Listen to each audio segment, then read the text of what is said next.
Hi, my name is Manny Yankey, and today I'm going to talk to you, the beginner forex trader. I'm going to talk to you about swing trading. I'm going to try to make it as simple as possible. By the end of this video, you should have gotten a solid strategy that is actionable, that you can implement straight away. Yeah, so basically, I'm going to teach you how you'll be able to find setups that is going to play out within a couple of days to weeks. Being a veteran swing trader myself, I believe I have the necessary skill sets and experience to walk you, guide you along this path of forex trading. So with you, I don't know why you want to trade forex using the swing trading method. Because there are so many strategies. There are day traders, there are even high frequency traders, and then position traders who hold trades for months and then years. For me, swing trading was something that came as a result of necessity. Back then, when I started trading forex, I had a day job, an 8 to 5 job, so I couldn't really look at day trading. So most of the time, I did my analysis during the weekends, and then I placed pending orders, and then it gets executed. During the day, in the course of work, maybe during lunchtime, I check out how my trades have been. So basically, that's what got me into swing trading. I don't know what it is that brought you into swing trading, but regardless of it, um, I think I have a lot of experience to be able to walk you through this path. I'm going to teach you a simple strategy that you can implement successfully. This is how I'm going to teach you today. It's going to be a top-down approach, meaning that we first need to look at the bigger picture, right? So we need to understand the nature of the forex market and the regime of the forex market. Once you have the bigger picture, then it's all going to make sense why this strategies I'm going to talk about is the way to go. Once everything comes together for you, you're going to be on the path of becoming a professional trader. This chart you see here is a 3 month candlestick chart of the US dollar, Canadian dollar, and it starts from 1971. As we can see from this chart, when we try to draw a trend line, we can see that we can clearly draw a horizontal trend line, one at the top, one at the bottom, meaning that this data set is stationary. When we say a data set is stationary in statistics, we mean that it doesn't go anywhere. As we can see here, this chart is fairly static. It goes up, comes down, goes up, and then hits this roof or resistance, comes down, hits support, goes up, and then now it's somewhere in the middle. And it's important to note that not all currencies follow this path, but the majority, about 70 to 80% of all G8 currencies follow this path. One other example is the NZD JPY. You can clearly see that again, this data set is stationary. It goes up, it comes down, goes up, comes down, goes up. So basically stuck within a range. Now, when we look at stocks, you can see that mostly when it comes to American stocks, it is non-stationary, it is moving. So you can't really put it in a range.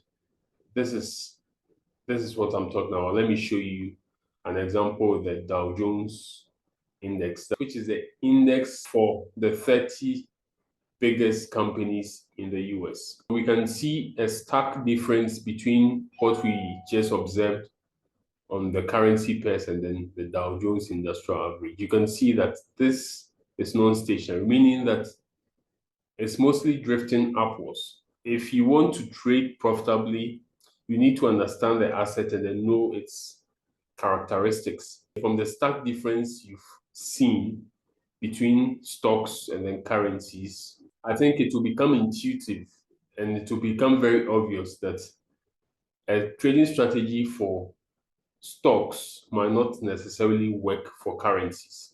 So the best strategy, clearly from this characteristics of currencies, is to buy when it's low and then sell when it's high. So once it hits a resistance, you sell. When it hits support, you buy. Now that we have this out of the way, I'm going to zero in onto a lower time frame, that's say a one day time frame, and then I'll give you an example of a typical strategy that I use to trade currencies.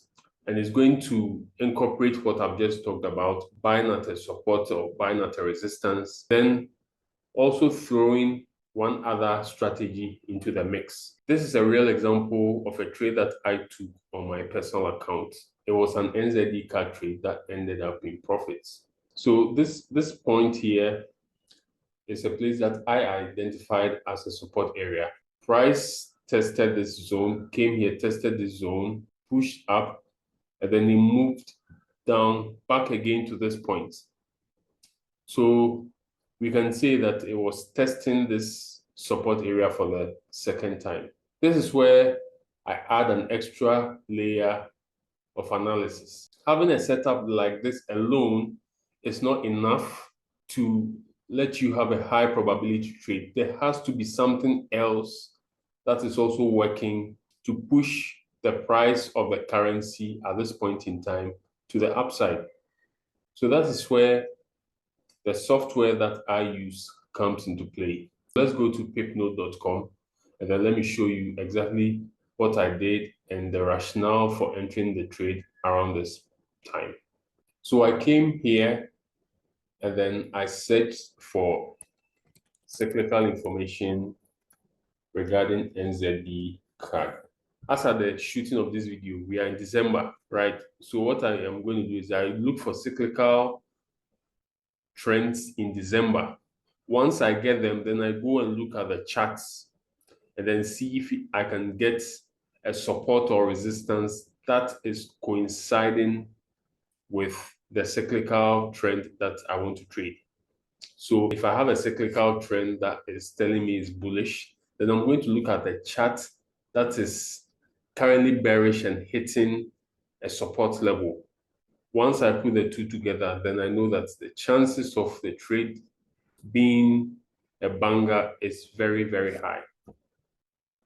So in this case, I came here to Pipnode and then I took the trade in October. I came in and I looked at all the possibilities. I realized that around this time of the year, from October all the way to December, is generally bullish for. So I found a particular pattern here, October 17th to December 13th. And then I found out that it has a very high reliability rate. Over the past 10 years, it has moved up 90% of the time. So this was a no-brainer for me. Then once I got this information, I came to the NZD card chart and then I looked through and then I realized that it had its support around this level. So I just waited until I saw signs of a reversal. Then I placed a buy trade here. I rode the trend all the way until we got to this highs around December 13th, and you can see it's been consolidating, right? So then I took profit around this point. So that's about it. I hope you learned a lot from this video session. Make sure to subscribe and make sure to like, and I'll catch you again with another banger.